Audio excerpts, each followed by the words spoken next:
الحمد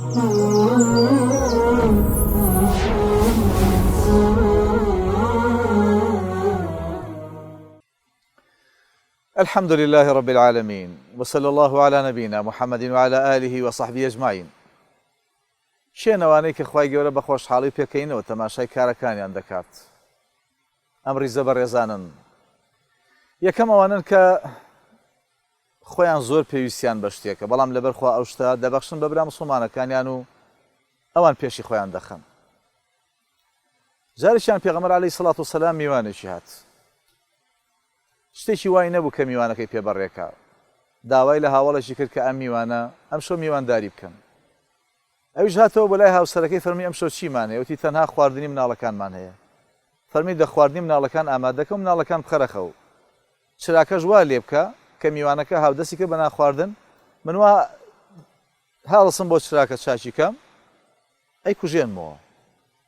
ئەم جا وا دەریێ بڕم کە بەم چاک ناکرێ هەردوو لامان حرەکاتێکی واکەین کە ئەو میوانە هەستکا کە ئێمە تێر نانەخۆین لەگەڵیان. دوایەوەی کە تەواو بووین چراکە چاکەینەوە. بەم شێوەیان کرد و هەردووکیان بەسکی برسێتیەوە ئەو شۆیان بردەسەر. پێغەمبەر صلی الله عليه وسلم فەرمی ضحك الله الليلة من صنيعكما. خوای گەورە بە خۆشحاڵیەوە بە پێکەنینەوە تەماشای ئەم کارەیەوەی کە دەوەندە پێی ڕازی بوو. مجاهیدەکانیش خوای گەورە ئەوانەی تێکۆشن لە پێناوی خوایە، خوای گەورە بە پێکەنین و شادیەوە تەماشای کارەکانیان دەکات. ئەوانەی کە یولقون في الصف الأول فلا يلفتون وجوههم. لە ڕیزی یەکەما دەوەستن بەرامبەر دوژمنانی خوددا و ڕوو ناکەن بە هیچ لایەکە تا شەهید دەکرێن. ئەوانە نیشتەجێی الغرف العلا، نیشتەجێی کۆشکە هەرە بەرز و نایە بەکانی بەهەشت دەکرێن. ويضحك إليهم ربك. خدای گەورە بە پێکەنین و خۆشحاڵیەوە تەماشایان دەکات. هەروەها خوای گەورە تەماشای ئەوان ناکات کە شەهید کراون لە پێناوی خوایە. إن الله لا يضحك إلى رجلين. خوای گەورە بە خۆشحاڵی پێکەینەوە تەماشای کاری دوو مرۆڤ بکات. یەکیشیان لە پێناوی خۆیان دەچێت بۆ غەزا کافرێکی بەرامبەر شەهیدی دەکات. دواتریش خوای گەورە ئەو کافرە هیدایەتەدا و مسڵمانە بێ و غەزاکە لە پێناوی خۆیە ئەویش دووبارە شەهید دەبێت. خوای گەورە پێکەین و خۆشحاڵە بات کاری هەردوو لایەن. یەکێ لەوانەی تریش کە خوای گەورە زۆر خۆشحاڵە بە کارەکانی و پێکەنینی دێبۆی. ئاخر مرۆڤی مسڵمانەکە لە جەهەنەما دەردەکرێ بەرەو بەهەشت دەڕوات. لە سەرنجامە خوای گەورە دەفەرمێ یا ابن ئادەم ئەتەرضى أن أعطيك مثل الدنيا منذ يوم خلقتها إلى يوم أفنيتها. ئایا ڕازیت بە هێندەی هەموو دنیات بەمێ لە سەرەتای دروستبوونیەوە تا کۆتایەکەی؟ ئەویش لەوێدا دەڵێت یا رب ئەتەستەهزیء بی وأنت رب العزة. خوایە گاڵتەم پێ دەکەیت تۆ خوایەکی بەدەسەڵات و بەتوانایی. خوای گەورە بە خۆشحاڵی و پێکەنینەوە پێکەنینی دەبێت بۆ ئەم مرۆڤە. فەرمێ من گاڵتەت پێ ناکەم، بەڵام ئەوەی کە خۆم بمەوێ دەیهێنمە دی و زۆر ئاسانە لای من.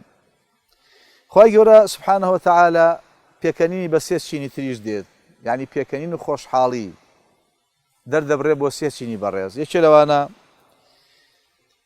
مسلمانێکە لە غەزایە ڕوبەڕووی سوپای دوژمنان دەبێتەوە، هاوڕێکانی هەمووی ڕادەکەن و بەتەنها دەمێنێتەوە، ڕوبەڕووی ئەو بێ باوەڕانە دەجەنجێت هەتا شەهید دەکرێت یاوەتانێ سەر دەکەوێت بە سەریاندا.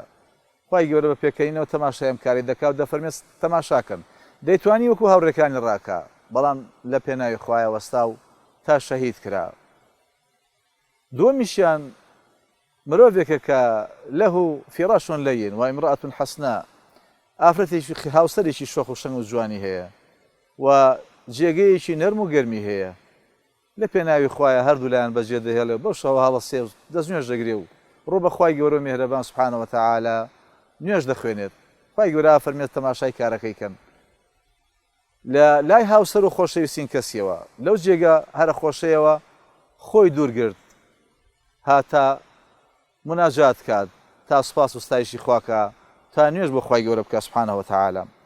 سێمیان ئەو کەسەیە کە لە سەفەردایە، هەمویان ماندوون لە شوێنێ لا ئەدەن، یەکێکیان بەدزی هەمویانەوە کە دەبینی هەمویان خەوتن هەڵە سێ و دەست نوێژە شوا و ڕوو بە خوای گەورە شەو نوێژەکات.